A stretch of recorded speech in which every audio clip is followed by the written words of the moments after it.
no turning back decision. No turning back decision. Ikaw ba nakapag-desisyon ka na, yung desisyon mo, no turning back? Dito sa kwento na to, mga kapatid, na ating pong narinig na binasa, si Ruth, mga kapatid, ay gumawa ng no turning back decision. And we can learn a lot from Ruth. Kung paano, mga kapatid, tayo magde-decide, especially sa mga matitinding mga bagay-bagay sa ating mga buhay. And before, mga kapatid, I start my sermon today, I want to tell you a story about history. And of course, you have observed that your pastor liked history. At gustong-gusto ko po, mga kapatid, yung mga Second World War, mga kapatid. At ito pong kwento na aking isi-share sa inyo, connected po dito sa ating pag-aaralan at pakikinggan na sermon, ay nangyari nung April 4 of 1943. Ito pong grupo na to na bomber group na eroplanong na malaki na mayroon pong dalang mga bomb o mga bomba.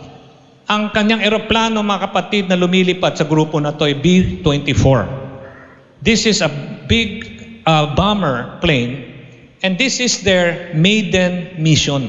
Meron pong lumipad na grupo ng bomber group, at sa B-24 na ito, mga kapatid, ang pangalan na ating pong pag-uusapang bomber ay Lady Be Good. Ang mga eroplano nung unang panahon, linalagyan po nila ng mga pangalan. At ito pong kinikwento ko sa inyo ay nanggaling po, mga kapatid, sa Libya, sa Soluch airstrip, sa tabi ng dagat. Dilipad sila, tatawid dagat, patungo sa Napoli, Italy. Sa English, pagbasa po ng lugar na ito ay Naples or Naples. Pero sa Italy, ang tawag po sa lugar nila ay Napoli, Italy.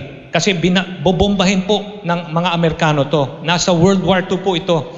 Kaya nung siya nga pala, mga kapatid, ang B-24, sa laki po ng eroplanong ito na may mga dalang bomba, mga kapatid, para bombahin ang kalaban, an average of 9 to 10 crew members, umaabot po sa 10 ang sumasakay dito sa eroplanong ito. Meron pong pilot, may co-pilot, navigator, meron pong bombardier, at minsan may 5 o 6 na gunner. Yung mga gunner, nakaposisyon po sila dun sa eroplano para kung meron mga eroplanong mga fighter na papabagsakin yung kanilang bomber, meron po silang laban na para makalaban po yung mga umaatake sa kanila. So first combat mission, their target is Italy. Shortly after takeoff, the bomber group encountered a sandstorm.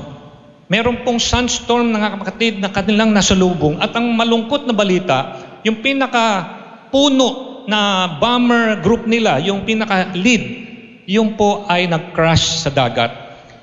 Ang problema, mga kapatid, yung lead na bomber na yon ay yung po ang kanilang mata or navigator. Yung po ang guide nila.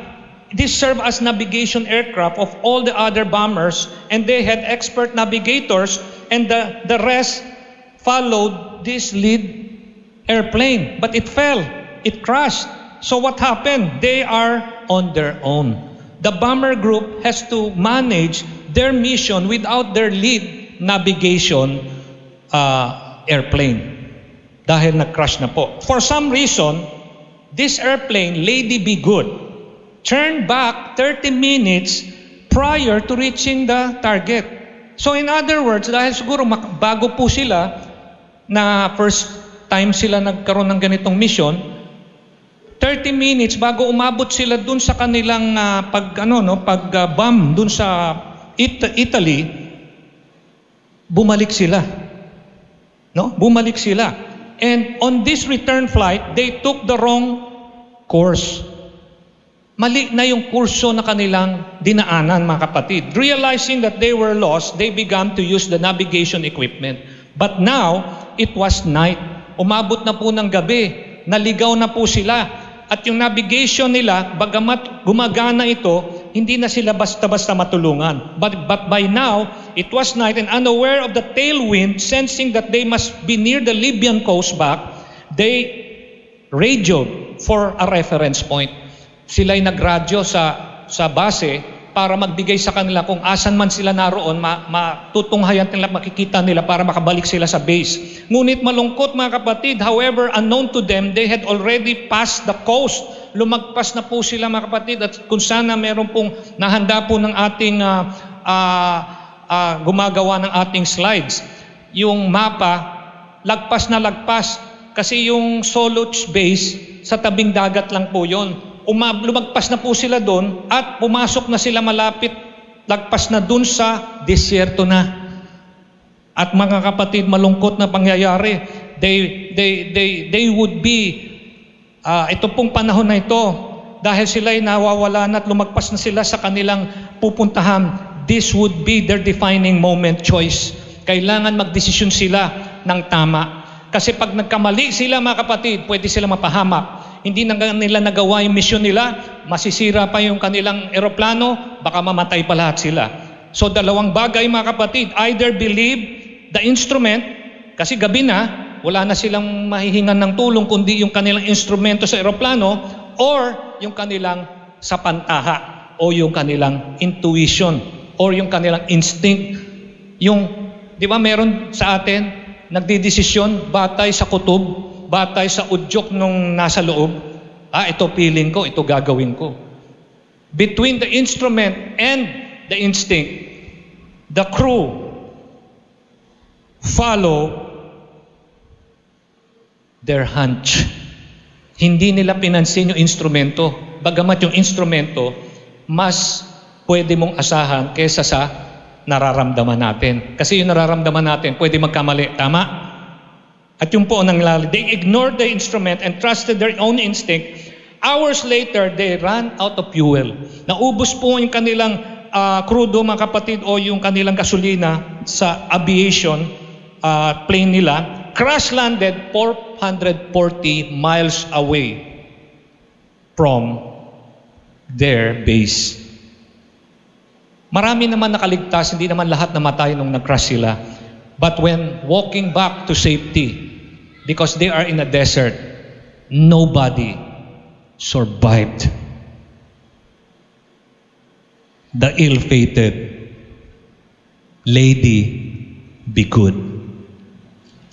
Mga kapatid, mga kaibigan, sasabihin ko sa inyo na marami pong sangandaan tayong dadaanan sa buhay.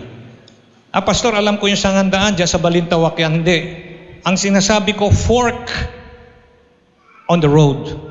Yung meron kang desisyon na gagawin, pero may kaliwa, may kanan.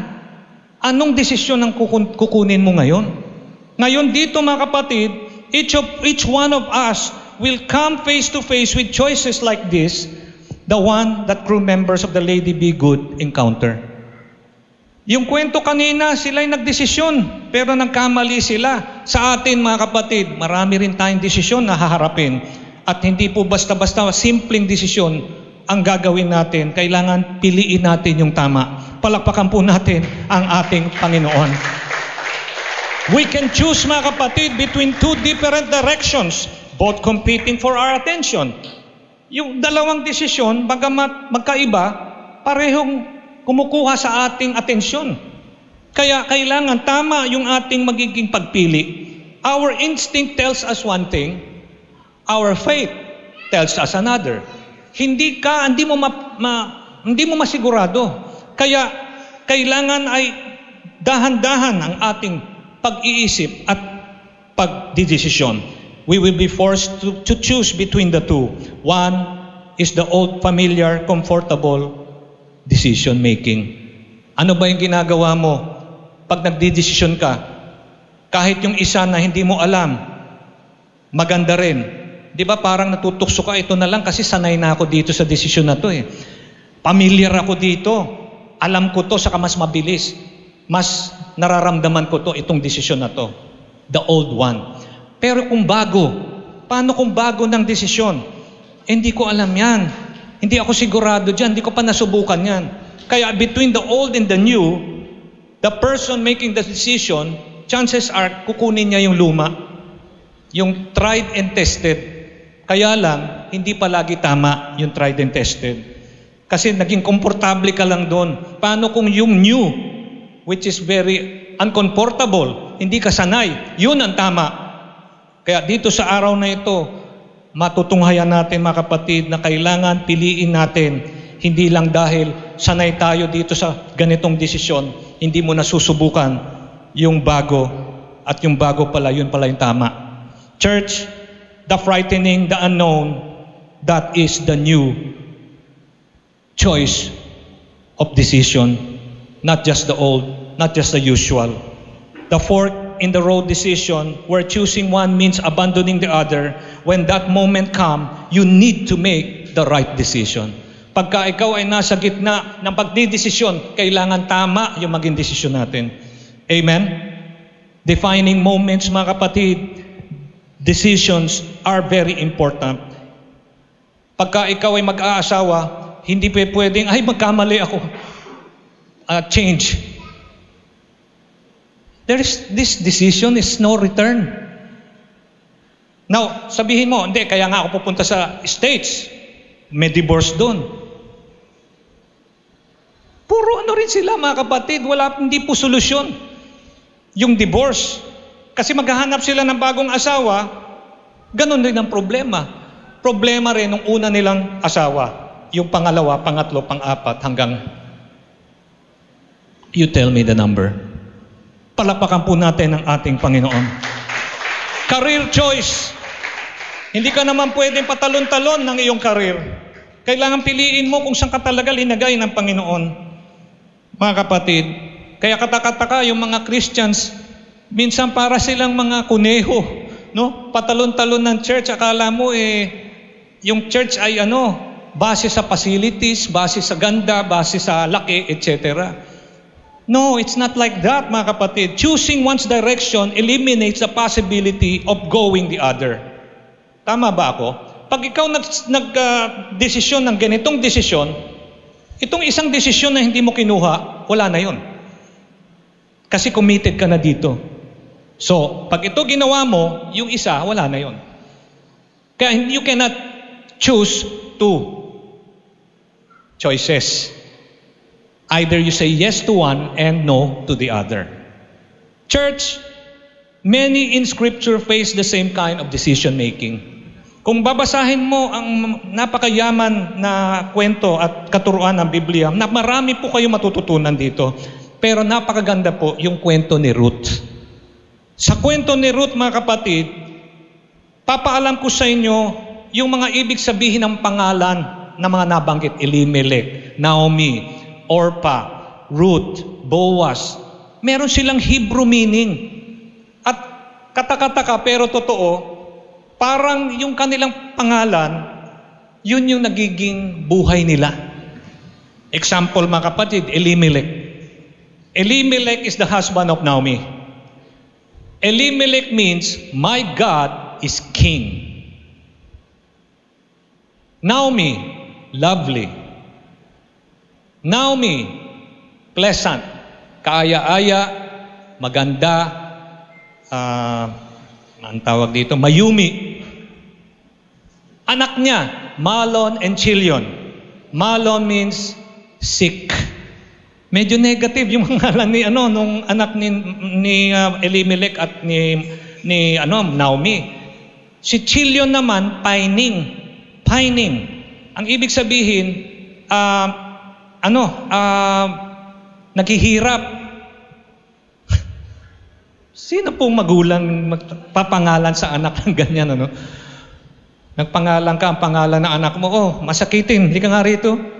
Yun ang pangalan, mga kapatid, yung Mahlon. Buti yung pinagpangalan ni Minister Marlon, malaking diferensya yun. Yung Mahlon, sakitin. Sakitin, hindi ka nga rito, bumili ka ng tuyo, etc. Yung isa naman, pining. Anong tawag doon? Nagdurusa. Hindi nga may sakit, nagdurusa naman. Anong klaseng pangalan ng mga...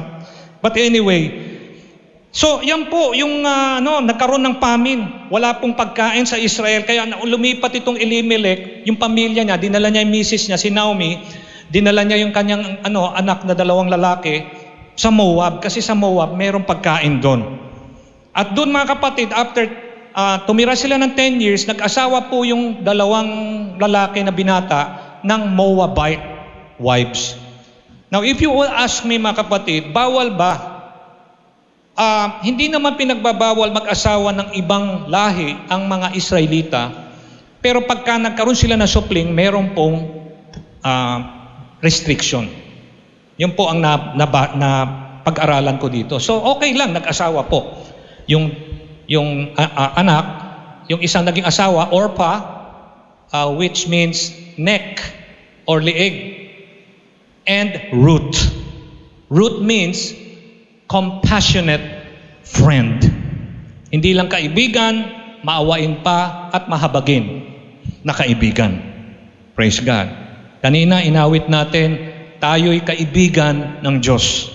Ang pangalan ni Ruth, compassionate friend. So, mga kapatid, dahil mas maraming pagkain doon, nagpunta sila ron, ngunit ang malungkot, habang naroon sila, namatay ang Elimelech. Unang namatay, sumunod si Malon, sumunod si Chilion. So 3 sila, widow. Wala na po silang asawa lahat. Kaya yung kwento mga kapatid, sabi ni sige, bumalik na kayo sa inyong pamilya. Kasi kung sasama kayo sa akin, mahirap kayo makahanap ng asawa sa Israel. Kasi sa Israel, ang kanilang gusto maging asawa, mga Israelita rin. Kayo'y mga Moabites. Kayo mga kapatid na uma-attend ng ating Bible study, naalala nyo yung pinagmula ng mga Moabites? Di ba nagkaroon po ng problema sa Sodom and Gomorrah? Nakatakas po yung pamilya ni Lot. At ang problema mga kapatid, dahil nga si Lot, masabi natin hindi mabuting tatay, in-expose yung pamilya niya sa kamunduhan, nakuha ng mga anak niya yung kamunduhan ng Sodom at Gomorrah. Na kahit sila lumipat at lumabas palayo sa Sodom and Gomorrah, nasa puso na nila ang pagiging makamundo. Kaya gusto nila magkalahi. So, paano tayo magkakaroon ng lahi dito? Itong tatay lang natin at tayo mga dalaga rito ang narito. Nilasing po nila mga kapatid yung tatay. Nakipagsiping sila. Una yung panganay, pangalawa yung sumunod. Nagkaroon ng bunga. Moabites and Ammonites. Narinig nyo? Malungkot dahil itong lahi na to lumalaban po sa mga Israelita. Bagamat galing naman talaga sila sa Israel. Kaya lang, nagkaroon ng pangit na bunga yung ginawa ng pamilyang ito. So, yung lahi na yon, doon po nanggaling si Ruth. Palakpakan po natin mga kapatid ang ating Panginoon. So both love Naomi. Mahal namin si Naomi Sabi ni Orpah at ni ayaw namin siya iwanan.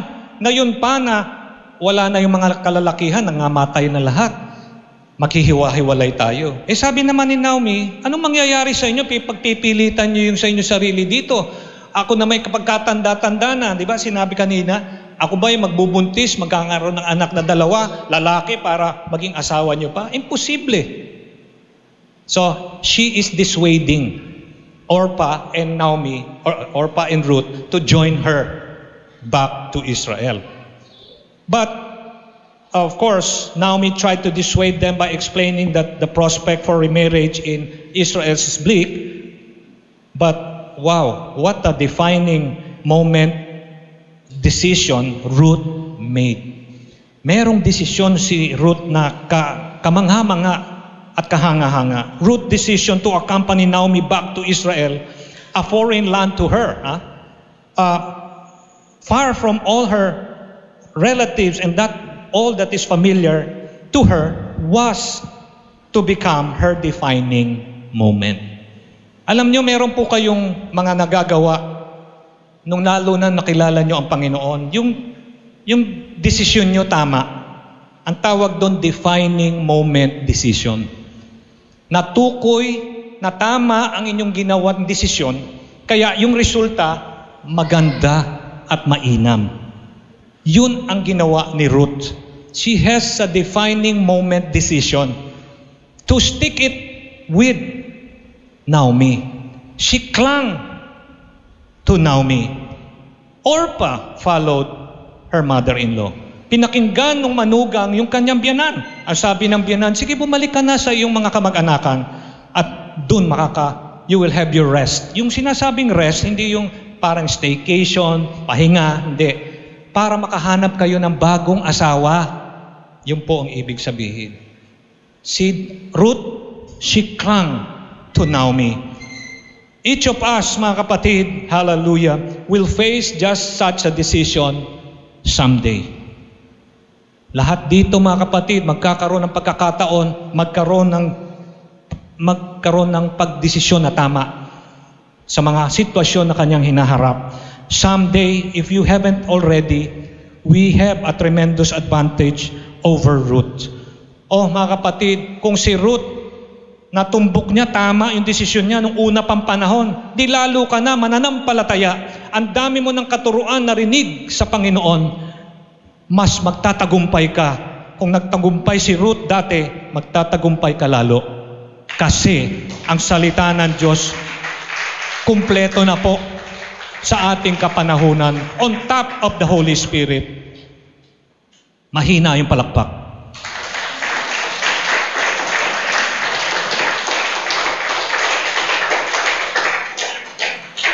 As sasabihin ko sa inyo, mga kapatid, we have a tremendous advantage over Ruth.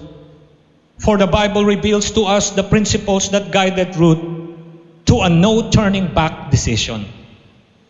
Bago pa man din nabuo yung salita ng Diyos at natala na ilang books, mga kapatid, 66 na aklat, all in all. Si Ruth ay isa lang po dun sa 39 Old Testament books. Nagtagumpay na siya, di lalo na tayo na nakumpleto na po. Dumating na si Jesus, dumating na yung banal na spirito niya. Mas tayo'y magtatagumpay. I tell you, how can we learn to make a good defining moment decision when it means no turning back? Paano kung tayo magdedesisyon ng tama dahil yung ibig sabihin ng desisyon na yan, walang palit-palit na. Yan na yung desisyon natin. Di dapat talagang tama. Paano naging tama si Ruth sa kanyang pagpili na desisyon na no turning back? Number 1, look beneath the surface of superficiality. Huwag kang madadala basta-basta sa mga nakikita mo sa panlabas. Minsan, mga kapatid, di ba? Akala mo tahimik, akala mo mabait. Yung pala pagka sa pribado, mga kapatid, doon na lumalabas yung halimaw. Pero nung kausap mo naman, ang bait-bait. Nung umuutang, ang bait-bait. Eh magbabayad na. Parang halimaw. Oh. So, ang ibig sabihin, mga kapatid, malalim dapat ang ating pagtingin sa paligid. Remaining with Naomi was going to change not only Ruth's circle of acquaintance, but it was to alter her whole world. Yung kanyang pagpili kay Naomi, sa totoo lang, sa aking pag-observe, maguguluhan yung buhay niya sa totoo lang. Hindi yan hindi yan nakasanayan niya. Malalayo siya sa kanyang kamag-anak. Malalayo siya sa kanyang lugar na kung saan dun siya lumaki sa Moab. Di ba nga, pwedeng isipin ni Ruth, bakit kayo nagpunta dito galing sa Israel? Balita namin, merong tagutom dyan. Dito sa amin, wala. Blinibless kami rito. Ang Diyos namin dito, Chemosh ang pangalan. Di ba pwede siya mag-isip ng ganun? Bakit kayo pupunta dito? Eh doon lang sa lugar ninyo, kung may Diyos kayo, di ba? Dapat pinakakain kayo ng Diyos doon sa lugar ninyo. Bakit pa kayo pupunta rito? Pero never, mga kapatid niya, inisip yon. Pero pwedeng sumagi sa kanya isip. Tama? Ang Diyos-Diyosan ng mga Moab, Chemosh. At yung panahon na pumunta sila Elimelech at sila Naomi at yung mga lalaki na si Malon at Chilion, sagana sa Moab. Kaya doon lumipat itong mga taong ito. Pero purihin ng Diyos, kahit ganon, Anong nakita ni Ruth kay Naomi? Bakit mga kapatid, anong nag-attract kay Ruth kay Naomi? Did you know mga kapatid that everything Naomi lost in Moab, valuable, the life of his husband. Yung kanyang mga anak nagmamatay lahat. Yung kanyang seguridad, siyempre wala na siyang asawa, sino magpapakain sa kanya? Amen? Wala na siyang pwedeng ipagmalaki, wika nga. Pero merong nakita si Ruth kay Naomi. Ang nakita ni Ruth kay Naomi ito, naghihirap itong taong ito. Nakikita ko kasama ako dito Yung namatay kong asawa, namatayan din siya. Asawa lang, hindi lang asawa, pati yung anak niya, namatay rin. May nakita si Ruth kay Naomi. Itong taong ito never umatras at never tumalikod sa Diyos.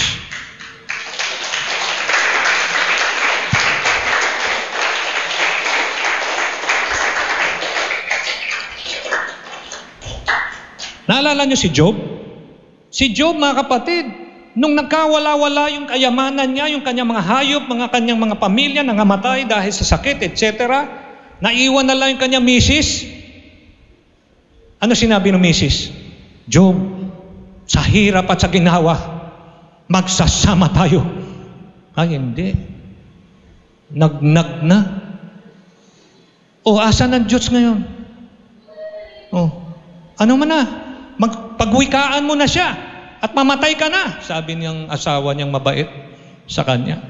Sa panahon na walang-wala na sila, makakarinig ka dun sa pinakamamahal mong nag-iisang asawa, ganun pa. Anong sabi ni Job dun sa babae? Lumayas ka nga, babaeng haling. Pwede ka mawala sa aking buhay. Huwag lang ang aking Diyos na buhay. Ang hirap na nangyari kay Naomi. Kaya meron pa nga, parang nasa verse 13 ang sabi niya. Anong pangalan ni Naomi? Di ba kaaya-aya? Maganda. Sabi niya, wag na niyo ako tawagin ganyan. Palitan niyo na ng Mara. Alam niyo Mara? Yung Mara Clara. Yung Mara po sa Hebrew, mapait. Kasi puro dagok nangyayari. Oy, may kainan tayo mamaya Ano menu natin? Ampalaya. Makita niya yung mga mukha ninyo. Ha? Anong klaseng kainan niya? Ampalaya? Kita niya yung mga mukha niyo na hindi ko na hindi niya maintindihan. Para sinasabi niya, bakit pa tayo naghandaan kung ampalaya lang kakainin natin? Kasi ang ampalaya ibig sabihin, o yung bitterness, yung dagok sa buhay, ang dami-dami.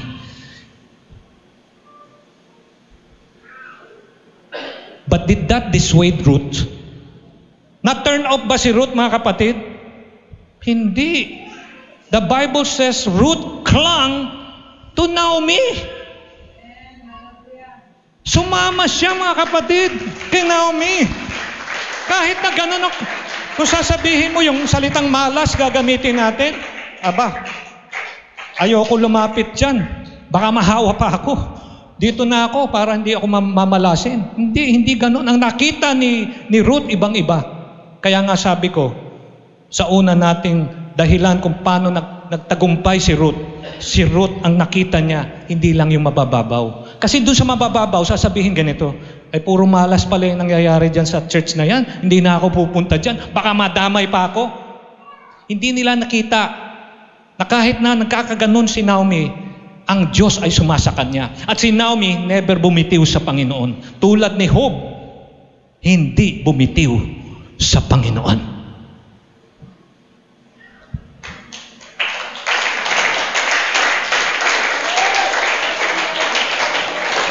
Sino po mahilig dito sa painting?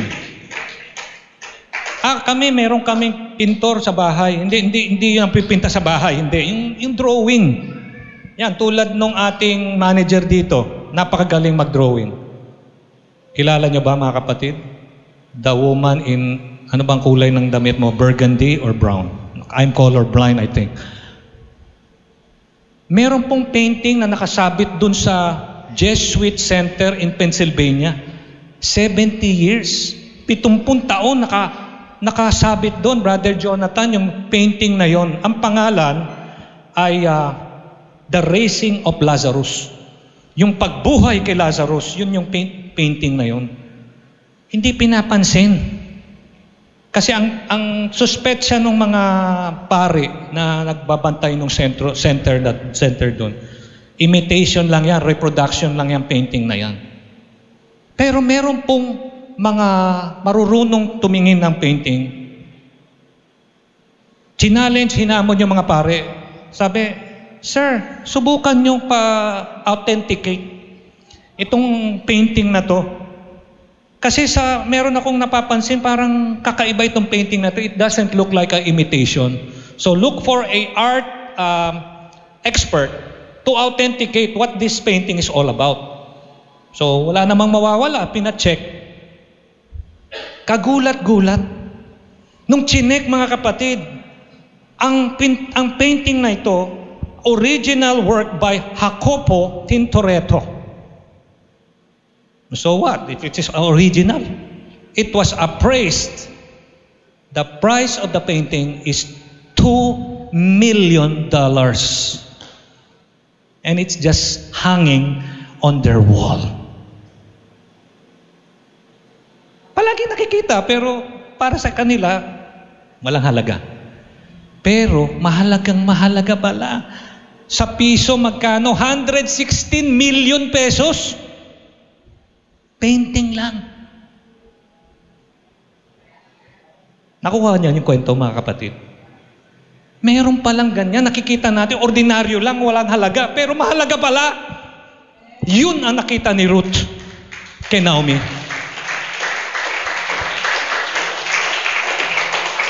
Kaya siya kumapit. Sa totoo lang, minsan, or madalas, pag biyanan na pinag-usapan, meron ako nabasa, mga kapatid, sana hindi ka makakilala ng biyanan na parang malademonyita tulad ng aking biyanan. Ewan ko kung kilala nyo yun. Oh, grabe. Pag biyanan sa kamanugang, nagbabanggaan kadalasan yan. Pero kataka-taka, dito, sweet, si Ruth at si Naomi. Kasi may nakita si Ruth na napakagandang pananampalataya ang kanyang biyanan. Woo! Hallelujah! Praise God! Pangalawa, be willing to trade creature comforts for higher purpose. Be willing to trade creature comforts for higher purpose. Ruth said, "Do not urge me to leave you, Naomi, or turn back from following you. For where you are, I will go. Where you lodge, I will lodge. Your people shall be my people. Your God shall be my God. Where you die, I will die, and there I will be buried." Oh, pinakahalos magandang ginagamit nga po ito sa kasalan na parang vow. Talagang matindi. There are two of the most famous and beautiful verses in all of Scripture contain the amazing confession of love and faith by Ruth to the mother-in-law, Naomi. When Jesus was tempted, after 40 days of fasting, ang sabi ng salbahing diablo, turn the stones into bread. Alam nung diablo, gutom si Kristo. 40 days ba naman nag-ayuno? 4 araw, hindi kumain. Nag-ayuno ang Panginoon. Kaya, nag-take advantage ang diablo. At, kailangan niya ng pagkain. Kaya, siya'y sisiluin ko. Sasabihin ko, gumawa siya ng himala. Yung bato gawin niyang tinapay. Kaya ng Diyos yun, di ba? Kaya ni Jesus yun, di ba? Kasi si Jesus, Diyos na naging tao. So kaya niyang gawin yung bato maging tinapay. Pero dahil meron siyang misyon, na hindi dapat maantala ng pagkain lang sa panahon na siya'y gutom. Sinabi niya, man shall not live by bread alone, but by every word that cometh out from the mouth of God. Hindi ka lang mabubuhay sa tinapay kung hindi sa salita ng Diyos.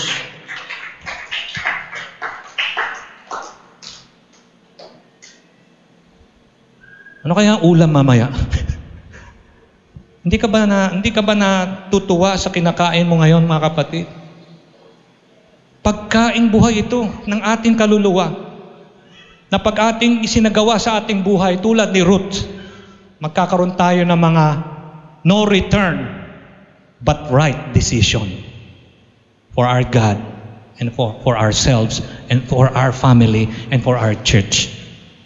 Church, I tell you, napakaganda na malaman, mga kapatid, kung anong klase, mga kapatid, hallelujah, ang binibigyan natin ng importansya.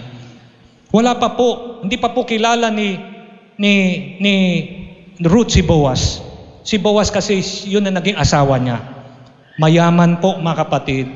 At hindi alam yun ni Ruth. Basta sumunod na lang siya kay Naomi. At yun mga kapatid, nung siya'y sumunod, ang nangyari, mga kapatid, kay Ruth, the Bible says that she became the grandmother of King David. Si Haring David, ang lola, si Ruth. At yung naging apo-apo ni King David, sa laman, ang ating Panginoong Hesukristo.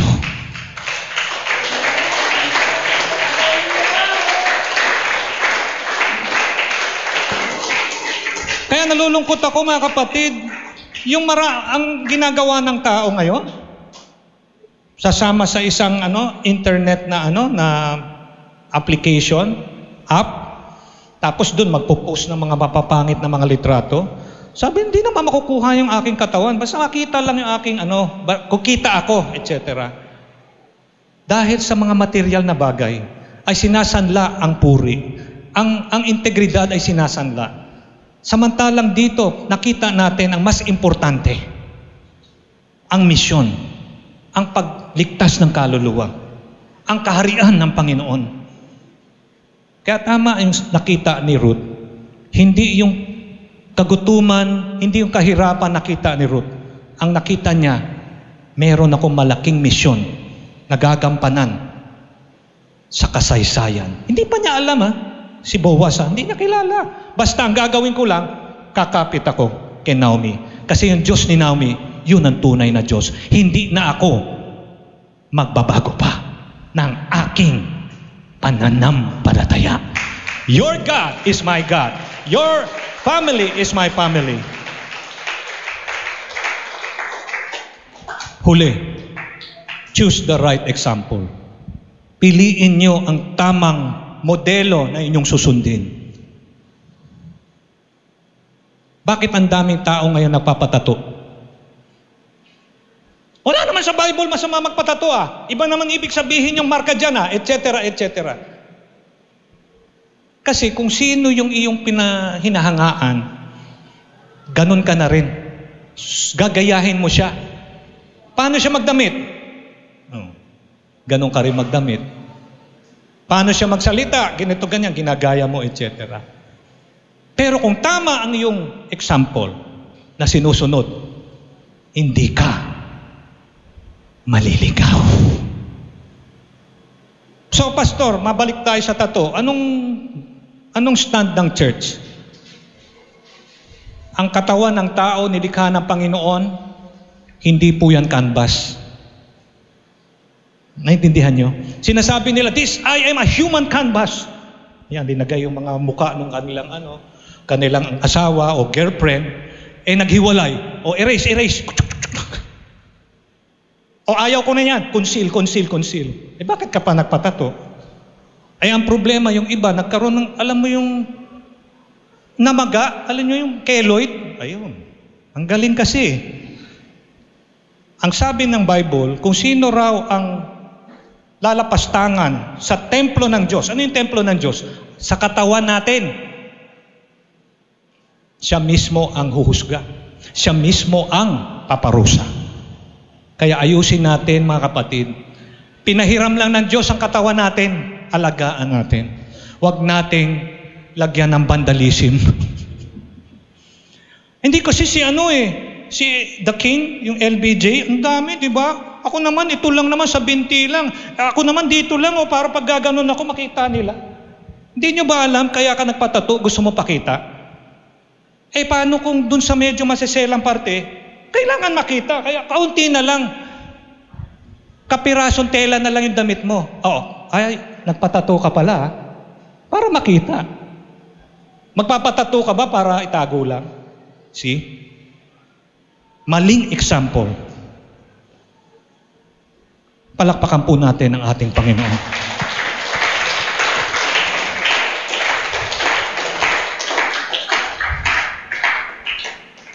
Pastor, paano kung ako nagpatato ako, Christian ako? Huwag mo nang dagdagan.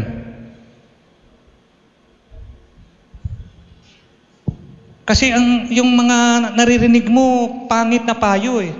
Hindi kasi yung kamag-anak ko, yan ang hanap buhay eh. Yan lang ba ang hanap buhay? Magtato? Hobby mo lang yan eh. Hindi naman yan talaga hanap buhay. Hobby lang yan. Sumunod ka na lang doon sa gusto ng Diyos. Mag-painting ka tulad ni Tintoretto, di ba? Yung kanyang drawing, $2 million.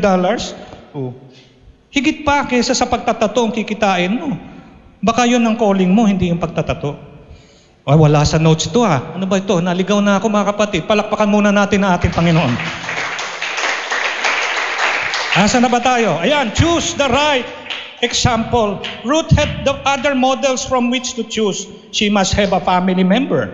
Meron siya mga pamilya, meron siya mga elders doon. May komunidad siya, may mga leader, at may relihiyon din siya na iba sa relihiyon nila, Naomi. Naomi was a late arrival in her life, yet Ruth chose this Hebrew woman who believed in God. And there is a saying, tell me your role models and I will tell you what's most important in you. Anong gusto mo? Yun kadalasan ang binibigyan mo na importansya. Sino mahilig ng sports dito? Ako, pastor, hindi na ako pampamilya, pang sports pa.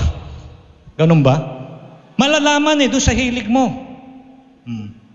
Kaya mga kapatid, kailangan piliin mo yung tama. Often we select role models for their accomplishment. We admire their ability to accumulate wealth.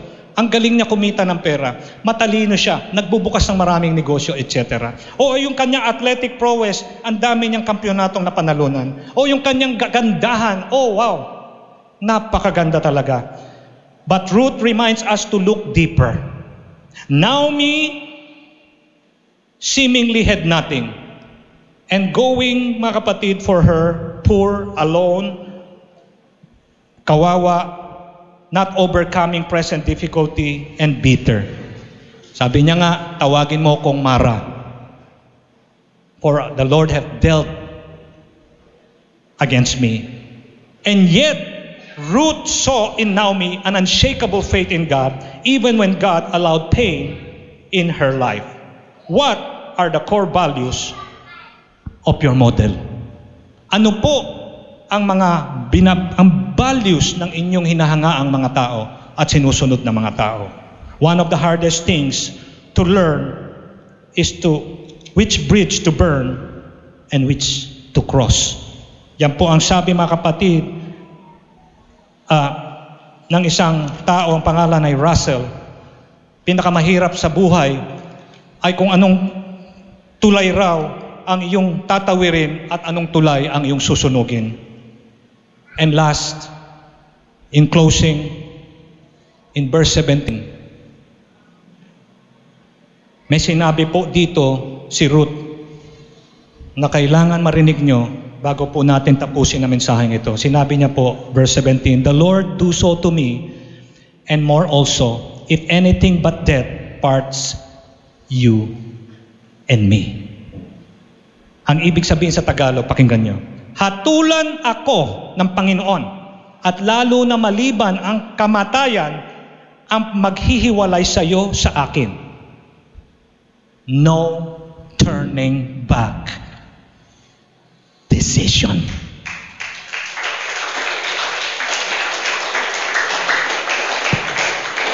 Alam nyo, pwede mangako eh. Ano, pakakasalan kita. Huwag kang mag-alala. Akong bahala sa'yo. 10 taon, 20 taon na hindi pa pinapakasalan. Kasi, ano lang eh, verbal. Pero si Ruth, ibang klase. Sinabi niya, hatulan ako ng Diyos natin kung ako ay liliban sa aking pangako sa iyo. Church, I tell you, ganun dapat tayo sa ating Panginoon. Ang desisyon natin sa Kanya, no turning back. Walang pagliban. Magkasakit, maghirap, tumanda, mawala sa mundong ito, nasa Panginoon pa rin. No turning back. No turning back. No.